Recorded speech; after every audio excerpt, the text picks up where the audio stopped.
Halo mumeze mute abantu bakurikije Jose Official TV ndabashuhuje cyane cyane abantu bakomeje gukanda subscribe abantu mukomeje kunshyigikira Imana ibahe umugisha. Twagiye rero tugiye guteka sote z'ibijumba. Mbere na mbere dufite ibijumba ni ibiro 2 cyangwa 3 simbizi ntabwo napimye.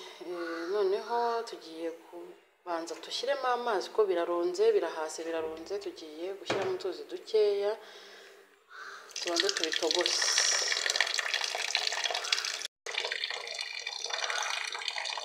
Ibijumba mbishyize ku muriro, ngiye gushyiramo umunyu mukeya kugira ngo ntaza kuminjiraho umunyu ni ukuvuga ngo akunyu kinjiremo.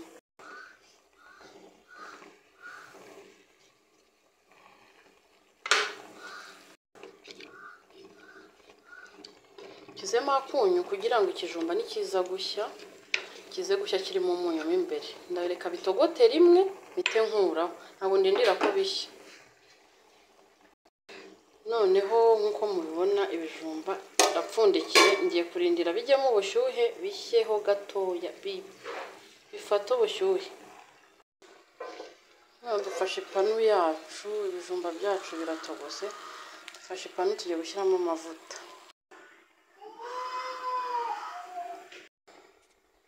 Ibijumba byacu byatogose bimeze nk'ibyari bifasheho byinjiyemo utuzi. Impamvu tubanza kubitogosa, iyo utabitogosheje tubanza kubitogosa rwose ikubana isosi birashirira.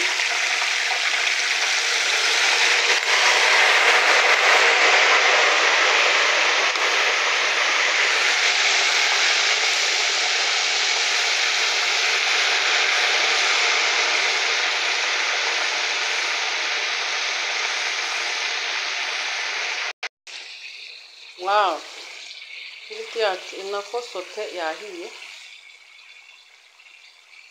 birasa neza. Noneho urabona ntabwo byashiririye, birasa neza inyuma kubera umuntu aba yabitogosheje. Ariko iyo bitogosheje nabwo wirinda ko ubitogosa bikaba byatindaho kugira ngo bidashwanyukira mu mavuta.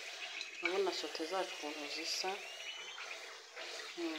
uzarura zitarahindura amabara cyane. Iyo ushatse ureka hakazaho kano kantu k'akagoride, urabona ukuntu dusa, ubundi ukarura. Ntabwo wirirwa ushyiraho umunyu mubisi kuko umunyu tuba twawushyizemo kare.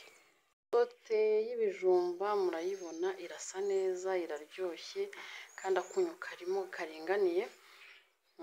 Ushatse wabinywesha amata, ushatse wabirisha imboga, amahitamo yawe.